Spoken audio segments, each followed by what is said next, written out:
want to do a quick video about a conversation I just had with a client that we're doing a pre-approval for. He called me and he says, Eric, I'm looking at a apartment complex or apartment in a new build. And I won't name the developer, the builder, but he's saying it's a high-rise, large-scale development. They're offering off the plan, and they're also offering finance.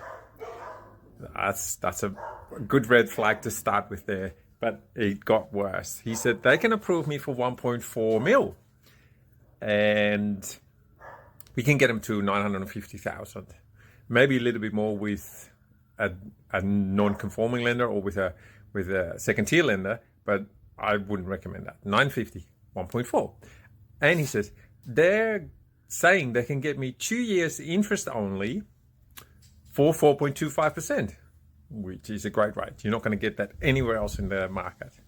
Okay, now here's the red flags. If the developer builds that, is able to offer that, are they offering that because it's hard to find finance somewhere else? If I offer a product and I'm going to offer that with finance, I'm doing it because I want to sell that product, obviously, but I'm also doing it to make the sale easier.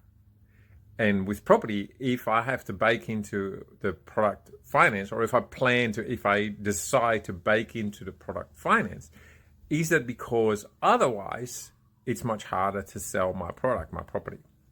That's the first one.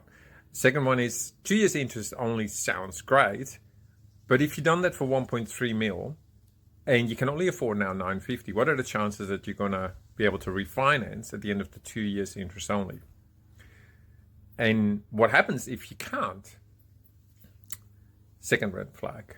Third red flag, if you do refinance and the developer builder has built into their product a margin to allow the finance shortfall, because they still need to pay 5.8, 6% interest rate. They're not going to get it for 4.25. So they're making a loss and they're calculating that into their product. So if they're doing that, will my property value up to what it needs to be when I need to refinance, when he needs to refinance? Or is the bank going to say, well, no, it doesn't, that's not what it's worth. That's not the value. That's the third red flag. If everything is done in-house, there's no independent validation, no independent checks and balances to protect you. The finance is done in-house, so the valuation will presumably be done in-house. And so there's no external validation of the value. There's no protection to say, yep, that's what it's worth, or no, it's not worth that much. That's the danger with having everything done in-house. That's the fourth red flag. Then, independent from that offer, buying something new off the plan. The strata fees, okay, that's where I'm leading to next. Strata fees. Strata fees were quite reasonable because I pointed this out to them. What are the strata fees? Well, they're $1,100 a quarter, which is not bad. But this is a large complex. And so there is always a chance that the developer, the builder, will subsidize the strata fees for the first 2 years because it looks good.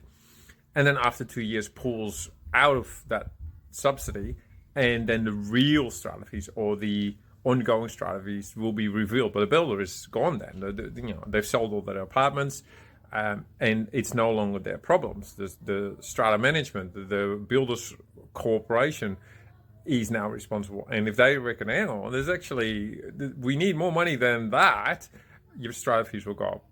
That's something you can possibly protect yourself through a good conveyancer, but it's super important. You need to ask those questions. Where's the strata fees? What are the strata fees paying for? What are the costs of the strata? And is that covered by the contributions from the owners, or is it subsidized? The other thing I find really tricky with off-the-plan new high-rise is that if anybody in that complex sells at a discount, because they just have to get out, they can't complete, or either they can't complete on settlement or soon afterwards, their circumstances change and they need to get out, then whatever they sell for can be the valuation that a bank will use for that complex.